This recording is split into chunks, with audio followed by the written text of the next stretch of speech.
marketing and public relations. Is that true? No. No. Okay. I just pretend. She just pretends. I just do a good job of it, because see, you thought I was. Well, maybe that explains it, because usually people who I know who are, well, if somebody's introduced as having knowledge in marketing and public relations, I tend to move to it.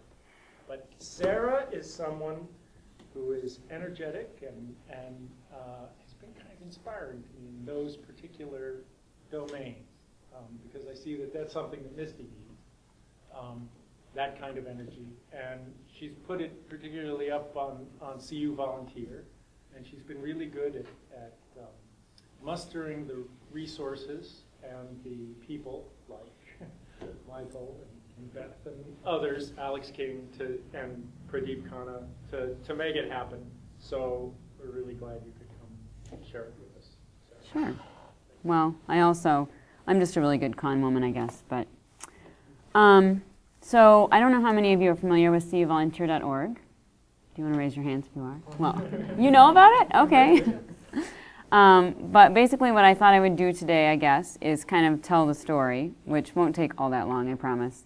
And then if you have questions, I mean, I understand this is informal, so I'd rather have a conversation than give a presentation. Are you doing okay on your sound now? Okay. I'd rather have more of a conversation, and if you have questions, just feel free to ask, throw them out there.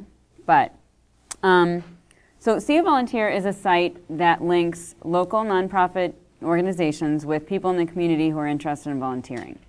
And it actually existed before our launch, but it was really more of a site that was set up by the United Way and the University of Illinois like 10 years ago or something as an avenue for students to be able to find volunteer opportunities in town. So it was for like VIP, like volunteer Illini projects and the Office of Volunteer Programs. So that was a great solution for a while, and the plan over time was to invest in that and to upgrade it and all those things, and that didn't happen. And so 10 years later, it's still a site that they could search for organizations and find opportunities, but I don't believe they were able to sign up online. And it was supposedly open to all members of the community, but you had to have a net ID to sign in. So it really wasn't necessarily open to all members of the community. And so I moved back to Champaign about 7 years ago. I was living in Chicago, and when I lived there, I was part of an organization called Chicago Cares. And I don't know if any of you are familiar with that, but it was an organization that they organized and put together volunteer projects, and then there was a site where you could go and you could find projects and sign up, and you could do whatever it was that fits your schedule, which was nice because at the time I was a consultant, so I traveled a lot and I was never home at the same time. So I was part of Chicago Cares and I could volunteer whenever I wanted, and I got kind of spoiled. So when I moved back to Champaign, I had a couple of weeks before I started at the university, and I figured, well, I'll go volunteer because it's something that I've always done. It's always been important to me.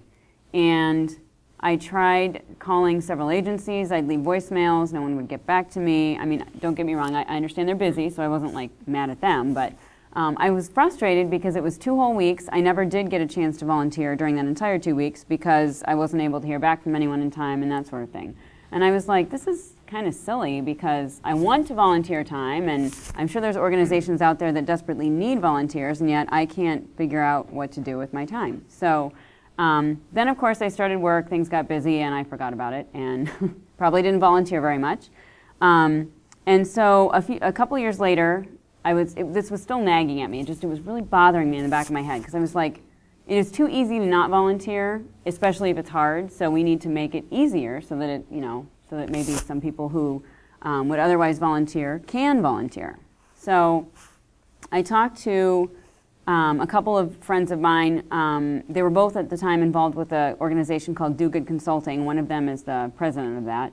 And that is a nonprofit consulting firm. So they work with a lot of nonprofit organizations. And she totally agreed. She said, you're right. This should be easier. It's definitely hard, and that means that it deters people. So since she didn't think I was crazy, I decided that maybe we should try to pursue this.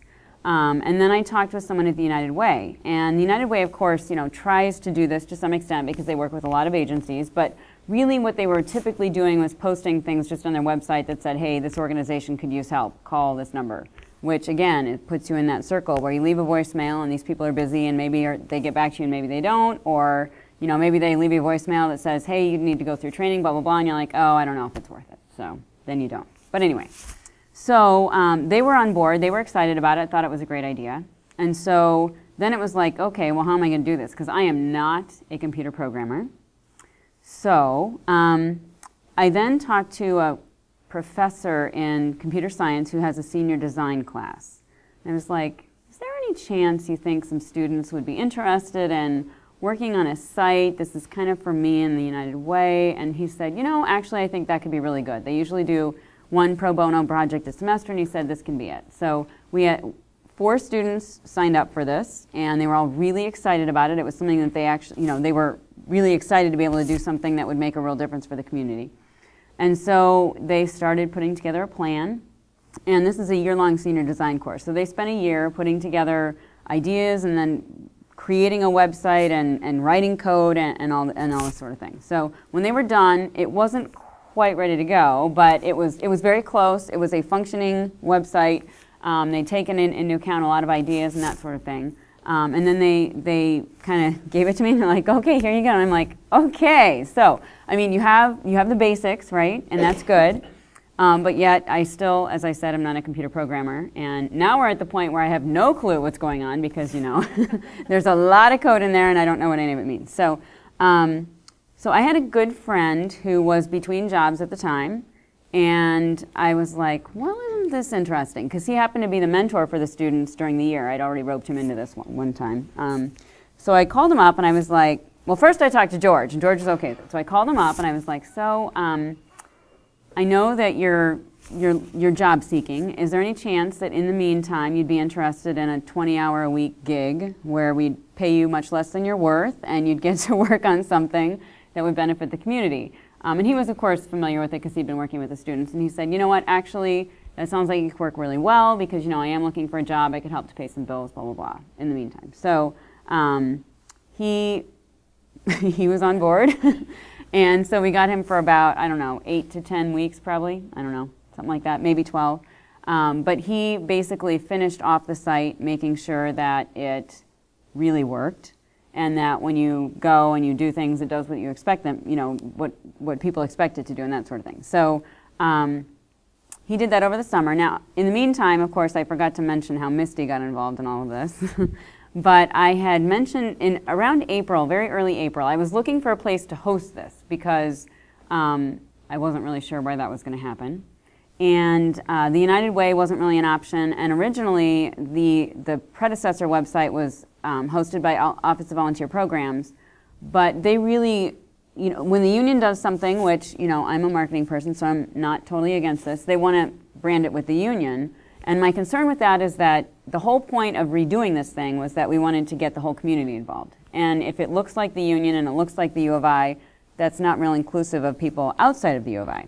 So we had a couple conversations with them, but basically they weren't very interested in hosting something that didn't look like the union. And I think they really didn't, I think they were kind of keen on getting rid of it anyway, because it was something where the person who was kind of maintaining it wasn't really sure exactly, you know, I think it was a burden to them. So they were kind of like, well, if you wanted to move it, we might be able to work with you on that. So I decided I'd look for some other opportunities. So I talked to Pradeep Khanna in the office of, at the time, the Office of Public Engagement, and I mentioned to him that you know, I thought this could be something that made a lot of sense for the university because we're wanting to do things that involve and engage the community, and we have server space, so it seemed like it probably made sense. And he said, yeah, that could make sense.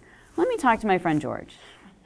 So we had a meeting with George and Michael and Beth, and I think much to Michael's hesitation, because it was in the midst of, there were some portal issues going on and things like that, just finishing that up. So he was like, well, I would just love to have more projects. But we talked through everything, and it seemed like, you know, they were excited about it. They thought it could make a lot of sense, and whether or not they're happy about it today, they did agree to get involved. And so then it was basically, you know, we became the team. It was my friend Alex who did the development, and then Michael and Beth and George, and we met several times on a weekly basis, things like that, talked about a lot of issues, had to go through a lot of different things, and around June, this was just after Alex had come on board and everything, I said, okay, we really need to set a launch date. We have to be able to plan for something. And so Alex was like, well, let's see. I said, could we hit July 19th? And the reason we picked that date is that was one of the days, every third Tuesday, the United Way has a meeting with their executive directors of all their agencies. And so we could announce it to them the day that it launched, which would be good. So I said, could we hit July 19th? And he said, yeah, I think we could do that. So we set a launch date, and then the clock started ticking. And that was a little bit scary, but you know, we did that. And let's see. So Alex feverishly tried to fix any bugs that were in the system and that sort of thing. We had a couple of user bug bashes and things like that to find bugs in the system. And I brought in all my IT friends and had them. They were pretty excited about trying to break stuff, so that was good. And then July 19th came around, and that happened to be my birthday as well, which was kind of fun. But I had talked to Sue Gray. Sue Gray was who we were working with the United Way, and the day started because that same day, that same third Tuesday, they're always on Channel 3 with Ann Dill for like 5 minutes. They do this community segment. So she's like, why don't we talk about CUVolunteer that morning? And I was like, well, okay, so we can do that. So Sue and I were on TV that morning, which was kind of fun. I'm like, happy birthday to me, I get to be on TV. And then we went over to the executive director meeting, and that was in the morning around 9 o'clock. And so I checked my email really quick, and I saw that I had a whole gob of messages, which most of it was Facebook posts for happy birthday.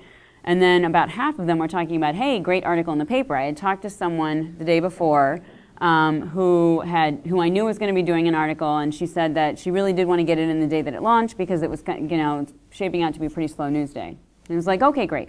So then one of the messages, it said something about the front page, and I was like, what is this? What is this about the front page? And then I saw another one that said something about the front page, and I'm like, are we on the front page? And I said, do you guys have a copy of the newspaper?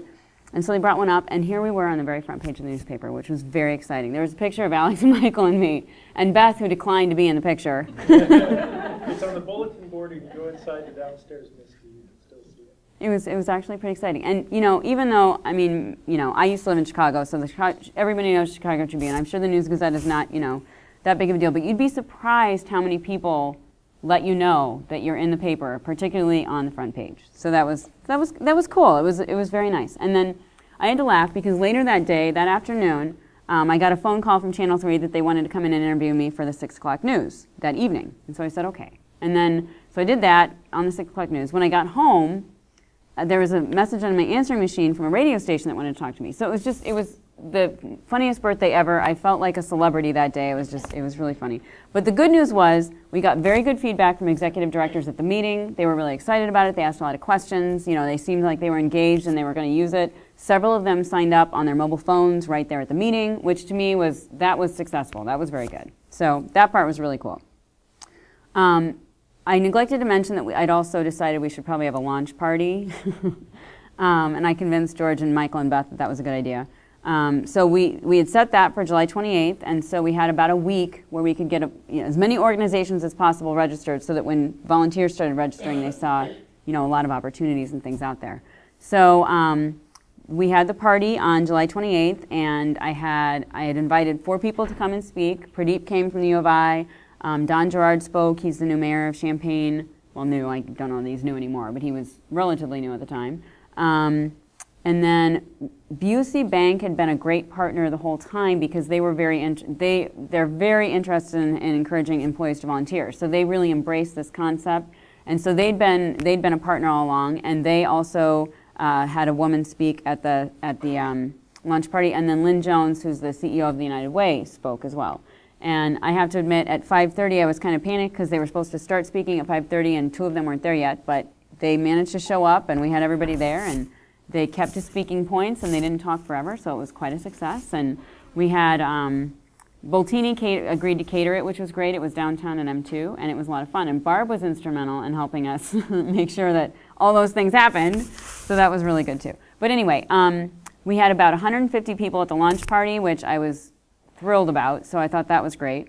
And then since then, we now have well over 100 agencies registered in CUVolunteer. and we have over 700 volunteers registered. I don't know how many of them are active, to be honest, but you know. But I did also, we had one friend who worked for an agency who kind of from the beginning wasn't really very excited about the change. And I decided that we were successful when he emailed me to say, well, I'm still not really happy about all this, but I will say I've gotten 10 new volunteers in the last 2 weeks. So I think the site is working. And when someone like that says the site is working, I'm happy. You know, with the public engagement portal, we're talking about stories of public engagement. We want to put up kind of anecdotes that make it more personal. CUVolunteer should have some of those too. We could do that. And yeah. that sounds like a really good one. And, yeah. and we're talking about a pair, you know, like those sentences that you just mm-hmm. gave, you know, that you could put up there and say, the punchline is not, yeah. I don't know, but 10 new volunteers. Right. I'd also like to know, there's actually a question. Tell me about the trajectory of volunteering. Somebody signs up for this who doesn't volunteer much, maybe has never volunteered, and then what happens when you volunteer? You get sort of, do people find themselves drawn into a sort of new public, a new community? Is that, and maybe it's not something you know. Well, I mean, I think that probably depends. I mean, I'm a person who, I like to give of my time anyway. I attended, when I was in Chicago Cares, you know, I like certain types of projects, so I volunteer for similar projects, and you'd see people that you knew. I think there is kind of a community of volunteers out there. I don't know that everybody that volunteers is going to become a part of that. You know, they may or may not be interested in that. They may just want to do something one-off, and I think even one-off is better than nothing, because every hour that's volunteered that wouldn't have been otherwise, as far as I'm concerned, is good. But I do think that making it easier and enabling people to, you know, share links. We did some things with the coding. Well, I certainly wasn't involved in this, but Michael and Alex worked together to like do some things with the coding where you could invite someone to volunteer with you by sending them a link, so that it, you know, took them right to that sort of thing. Right to the page where they can sign up. So I think things like that can bring that about. I don't know that the site's going to answer that, but it certainly makes it easier and at least takes away some of the barriers, I think. I think there are a number of people in this community that are very interested in, you know, helping social organizations and arts organizations and environmental organizations and things like that to improve, and are willing to spend time to do that. And the corporate encouragement of volunteering. I only got a chance to briefly speak with the BUC person, but how do they do that, and how common is it in corporations? You know? I think a lot of corporations will say that they, you know, yeah. Sure, I want you guys to volunteer. And then there's corporations that make it easy. And then, for instance, like those of us who work at the U of I, there's a program, and it may be a state program, I don't remember if it's U of I specific or a state employee thing, where you can actually take an hour or 2 hours or something like that, up to 2 hours, I think, a week, where you go and actually volunteer on your payroll time, sort of a thing. So there's people who volunteer for like CU 1-to-1, which is a mentoring program in schools. I have a girl in my office, a couple girls in my office who do that, and they technically can take time where they don't have to work overtime to do this, and they go and they can volunteer and come back. And so I think programs like that certainly encourage volunteering. Now, the way that BUC was not unique necessarily, because there's other companies that do this, but where they were really more progressive in this case is that they encourage people to volunteer, they provide opportunities, they get involved in the community, and they give money to things, and then encourage employees to do that. And I think, I don't know all the logistics, but I think they do like have programs where people can take time from work and be doing volunteering and things like that. And they really put their money where their mouth is, because they invest in a lot of things. So they contributed some funding to the launch party for CUVolunteer because they felt it was something that people should know about. We are working with them now because in April, from the 15th to the 21st, I believe it is National Volunteer Week. And they have stepped up. They always encourage their employees to do a lot of volunteering during that week anyway. And then they have a few like corporate outings, which are volunteer projects. But they're also going to, they talked to us about, we'd really like to do a kickoff party for Volunteer Week, and BUC would be willing to underwrite that. So, you know, they really mean what they say. And I think that my impression has been, I don't work there obviously, so I don't know, but my impression has been if you're an employee at Busey, you know that you won't be punished if you go and take some work time to volunteer. You won't, people won't look down on that. That actually is something that they encourage and that they support. And I think that says a lot. And I guess the other, so then, I think you guys all saw it, but even I think a couple of months ago, and this was a month or two after the launch party, Greg Kozad from Kozad Asset Management wrote a letter to the editor that was published in the News Gazette that talked about how great he thought CUVolunteer was, that corporations should definitely encourage their employees to volunteer, and it's great to make it easier and that sort of thing. So he wrote a letter that commended the U of I and the United Way and everybody involved in CUVolunteer, which I thought was great. And I think Kozad's another company that's very, very serious about, we really do want you to volunteer. So. Besides supporting the CUVolunteer site, or at least the development of it, how's the university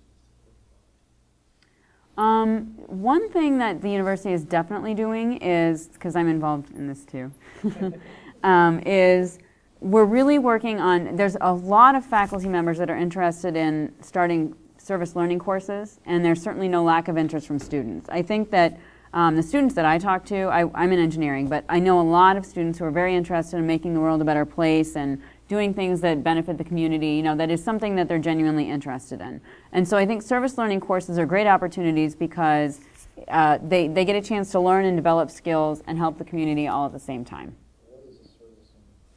That is a good question. I guess I probably should have started with that. But a service learning course is a course where typically, and they differ, it depends on different things, but it'll be a course where basically the point of the course is to create or develop and execute a project that will, somehow benefit the community in some way that is in line with the course goals. And so an example of this is I happen to know about one service learning course where they're working on projects like community gardens and things for an area in East St. Louis that is very depressed. That's one of the most depressed areas in the United States. And so the students have to figure out, okay, how will we create a community garden? How will we implement it? How will we get the people there involved in the community garden? And this is their project, and this is what they're graded on. So it's kind of their academic experience and community service combined in a lot of ways. And so we're looking at putting together maybe a series of, we're not exactly sure what this will look like yet, but a series of service learning courses that will work with some underrepresented areas in our communities to find out would a community garden work here, or what are some of the needs and what are some ways that we could address those. And so that's the type of thing where you can involve, urban planning, you can involve students from social work, you can involve students from different areas of LAS, I mean, it's one of those things where across the campus, every time, just about every student can have a hand in something there. And so with community gardens, one thing you'd have to figure out is how to water them and things like that. So engineering students might come in. So again, we aren't really sure what it's going to look like, but it's another thing that I think that the university is doing for the community. But the other thing is that there are so many pockets of things going on everywhere that people probably don't even know about. Different colleges will do different types of things, and it can be outside of class even, or we've got student groups that go out and do things. We have student groups that are dedicated to community gardens, for instance. We have student groups who are dedicated to volunteering. So I think that the university as a whole needs to do a bit of a better job about that, so we don't have to ask the question, what is the university doing for the community? Remember we had the speaker last year who went and built that bridge in China. Mm-hmm. That was a community service project. So these community learning courses, though, are they different every time they're offered? Are they like $5.95 or $1.99 or whatever courses? Or are they something that's intended to be offered every semester or every spring or something like that with a similar goal? I think that it depends on some of the courses may be shorter term and some are. So for instance, in engineering we have one called LINK, which is Learning in Community. So the course is always going on, but the projects are always different. And then there's other courses where this East St. Louis project has been going on for several years. So it kind of depends, because there's so many aspects to this East St. Louis area where they might start a community garden in one and then kind of implement it in another, and then maybe they work on something else in a third. So it depends on the situation and what's happening. I learned about one that was in, I believe, applied health sciences, where they would have teams of students that go out and they're supposed to develop and implement a program with seniors. So they were partnering with nursing homes in town. And I think that they plan to do that, you know, for several years, but they'd be different projects each time. So it depends. So I went to Loyola University in New Orleans, which is a Jesuit institution who has as its core community service. Mm-hmm. But they started a farmer's market Right. in New Orleans and then turned it into a garden so that they no longer have to bring the merchandise in from the farms. They produce everything that's sold. And it is, I mean, it's an ongoing thing. Right. And so you take the course and it just continues. But it's a wonderful thing. I mean, it's a huge, big, and now it's not only a farmer's market, it's everything. Mm-hmm. You know. And then you know, sometimes the courses Been going will 20 years. build on something. You know, it'll be like you start something and then you build on it.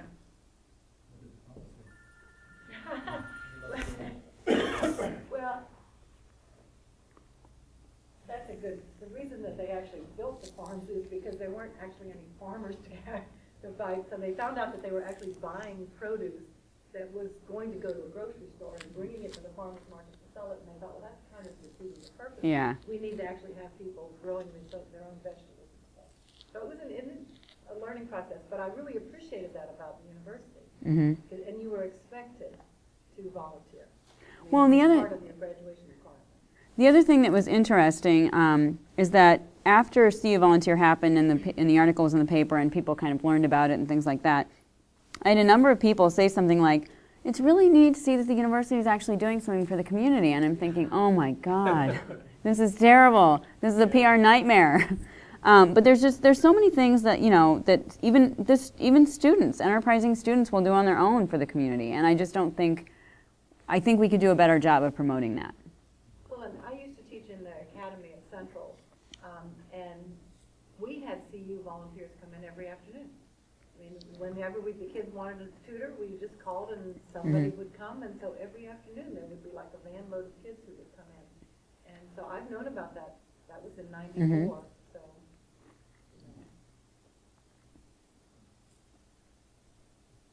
I think the 199 class that Dana teaches,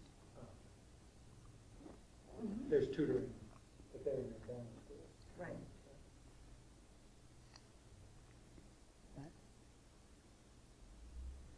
So another point is that my dad died about 6 years ago. And so my mom all of a sudden found herself alone and definitely wanted this website.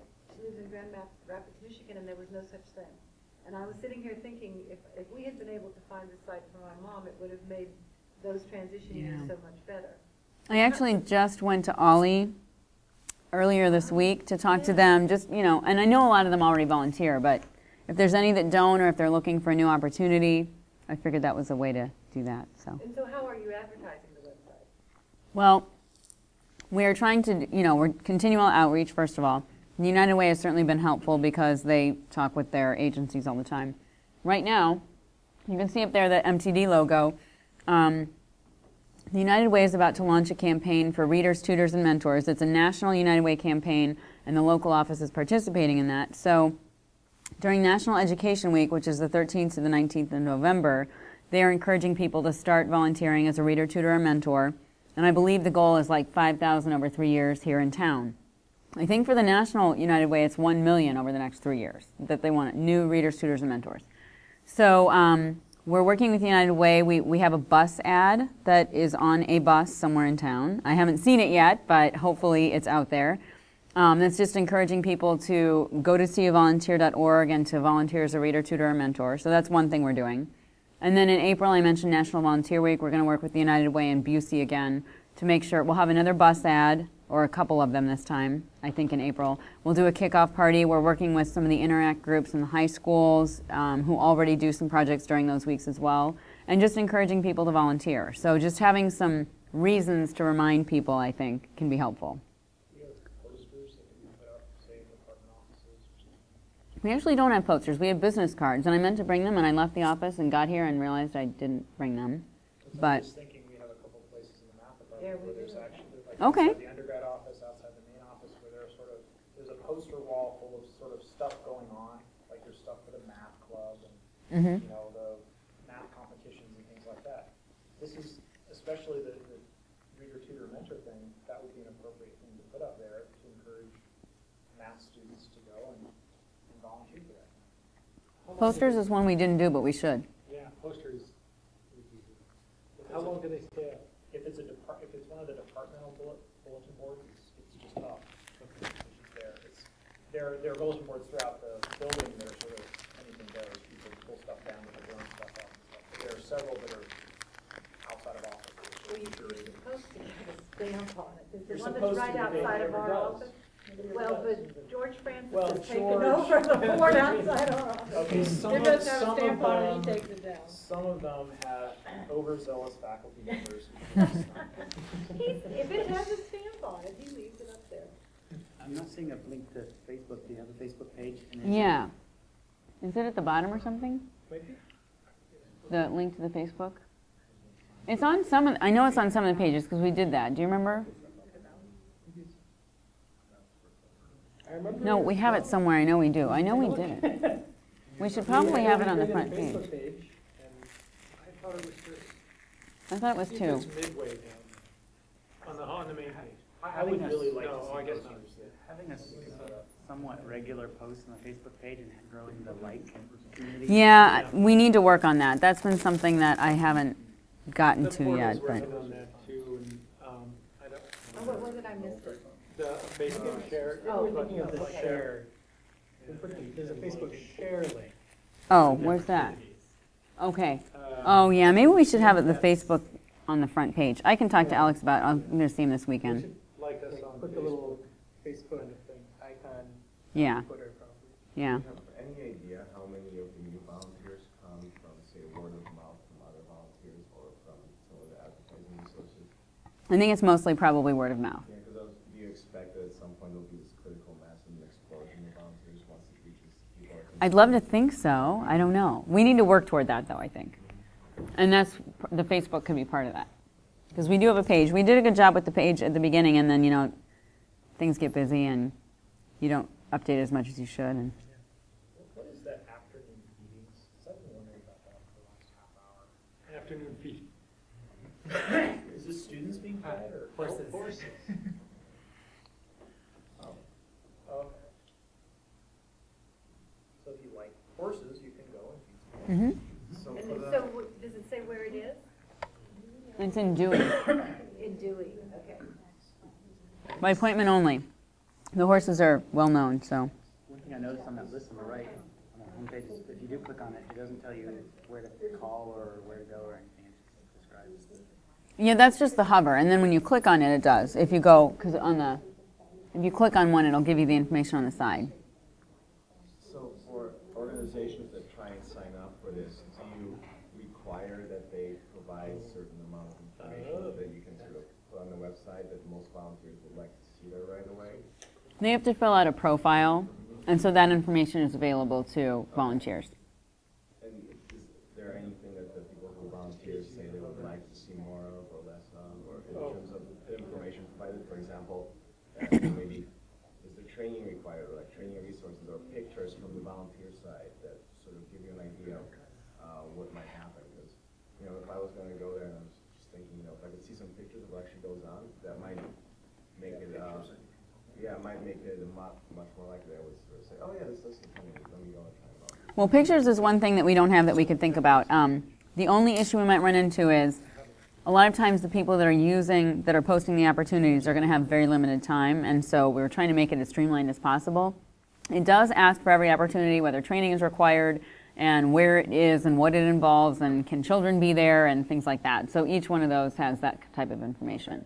You know, so just as a sort of, a wild idea here, in terms of meeting that critical mass as a social network, if there was some way for me to volunteer at one of these things and then have on my Facebook page, oh, I did this cool thing and it was lots of fun, and here's some pictures I took while I was taking it, and have that somehow linked back to this, so that I can... A blog of sorts. Well, it's not a From blog. different people. It's more that when I post something on Facebook, I can somehow say it's, I don't know how this would be done, but You it's can somehow post it on the related to wall this. up there. It's a volunteer wall.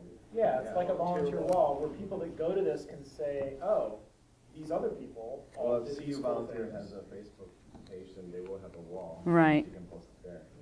That's not how it's done. Well, I'm You're just saying you could reveal it here as well. Right, Right. that's kind of the point, is that you don't want someone to have to be my friend on Facebook to be able to see that I had fun volunteering at CU Volunteer. I think you're right, though, that, I mean, the basic idea is that we could better leverage the volunteers that are using the site and that sort of thing, and talking about the experiences they've had and encouraging them to share with friends and ask friends to volunteer and things like that. I do think that's probably something we need to do more of. I guess that assumes that there are people who kind of go there and they're thinking about volunteering, but for whatever reason, they're not quite convinced yet. And is that actually a large demographic? Or is it large enough to try and, put a lot of effort into those resources? Well, I think that this could be people that are not registered. But I don't know if we know that. Are we able to track that? Reporting is one thing we're working on. So I don't know for sure that we can do that yet. It was one of those things where we had to prioritize what we had to work on, and so. Because that's another thing, is that, as with a lot of community service-based things, some of the motivation is intrinsic, some of it's extrinsic. The fact that other people know that you're volunteering motivate you to not volunteer or not volunteer more. So allowing people to volunteer through this site to somehow gain recognition from their peers in the community, somehow through that. I don't know how you do that, but in terms of reaching critical mass and getting that word of mouth thing, sort of getting the network effect to accelerate. Because I look at the site, and the first thing that I do when I come to sites like this is I say, okay, there's a lot of stuff here. Is this really active? I mean, is this just old data that someone put up there and no one's maintaining anymore?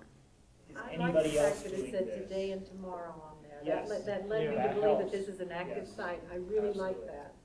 But then you look and you see, okay, afternoon feedings is on every day. So maybe that was just someone put it up.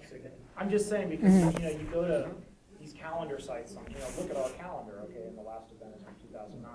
Or there's a bunch of events, but they're periodic events, and it's clear that they haven't been updated, because it's, talk about the issues facing us in the late 90s, and it's every day, meeting for that, right?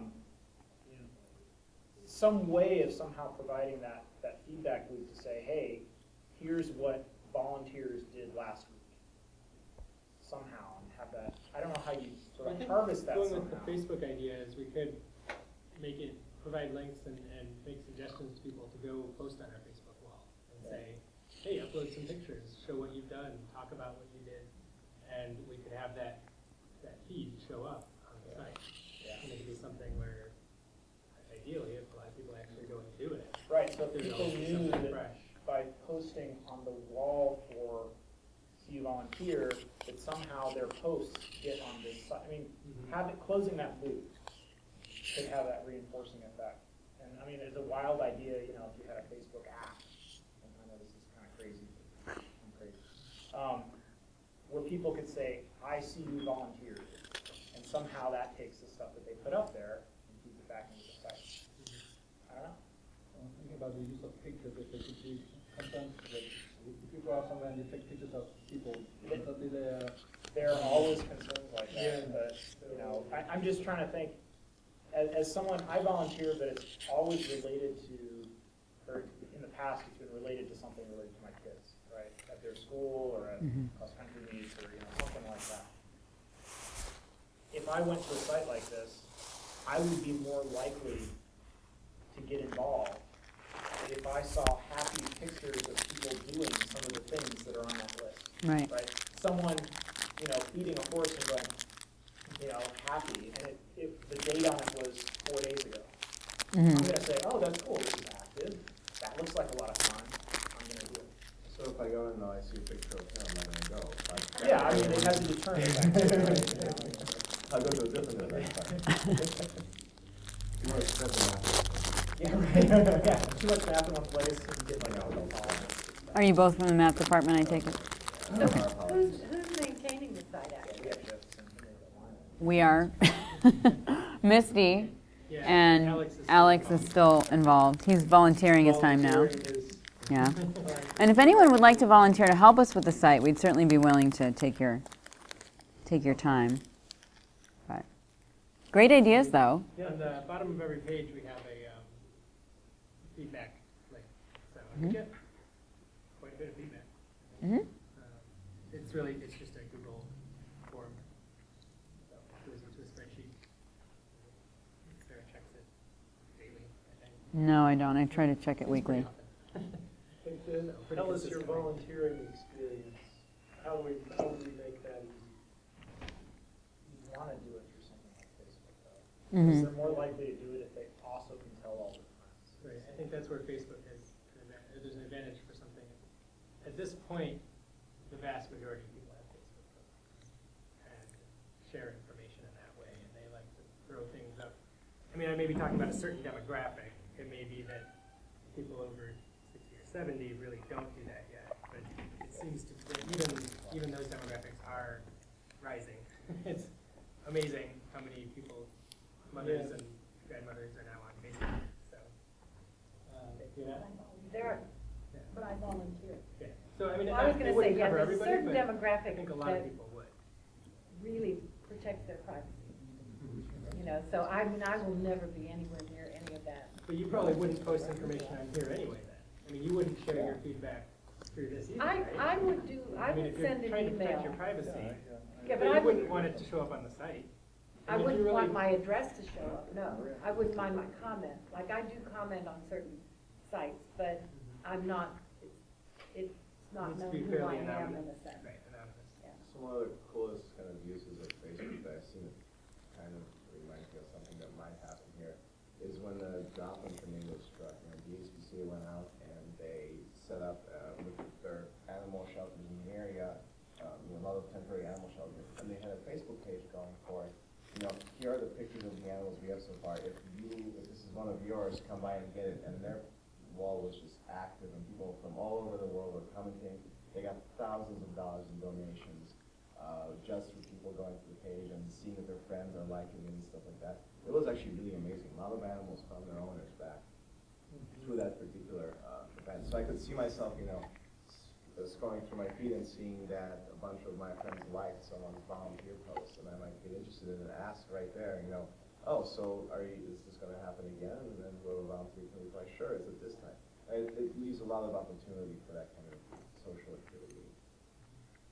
And at the end of the day, it's always more fun to volunteer with friends. Yeah. So if you can leverage that in some way, and, you know, because the Facebook infrastructure is there, or more likely the Google Plus infrastructure.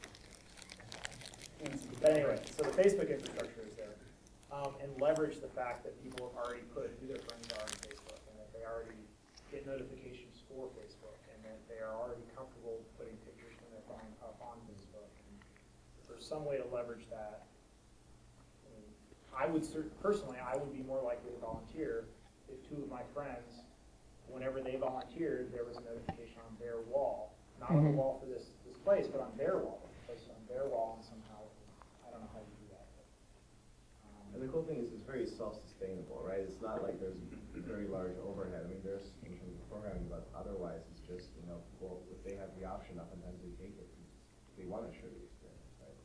So it's not like the people who are on the site have to do a lot. Right. So it's the users that just do it.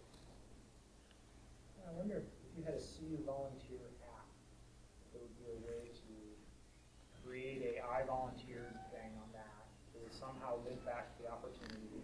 They could post pictures that are tagged on that of them doing something. And then it would actually allow that data to leave Facebook in a way that can then be shown and displayed on an external site.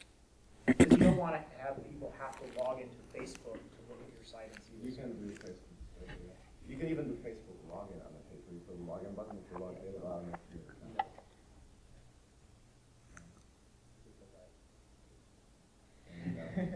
No, I don't know. I like it, though. We'll have to look into some of those things.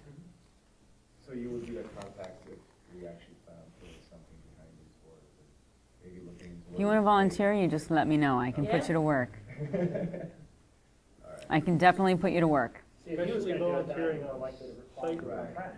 Yeah. Exactly. And I'd post pictures of him programming. No, you don't have pictures of me. That's why I'm banned from the internet. That is in another metaphor.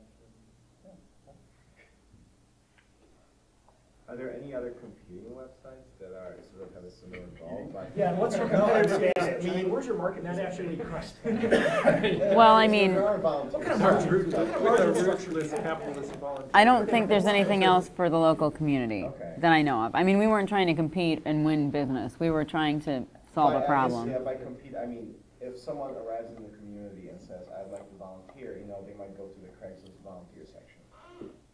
Actually, Probably that's a good die in the point. process, but, you know, Probably die in the This is Craigslist. So, the question would be, if there are other sites maybe that they're used to doing, there's a national volunteer website, and there's, you know, 5 postings in Champaign over the last 5 months, and they just sort of think, oh, well, it's kind of a bummer. I'm just curious, how do people actually, when they arrive in the community, how do they usually find out about volunteering, and is it, I guess it's a marketing. Is Well, I CUVolunteer think the it goes first back to the poster, because It's the they first do still have the non-ad-based, welcome wagon packet, result. you know? Yeah. And that sort of thing, you could have a little poster in there. Currently volunteer matches.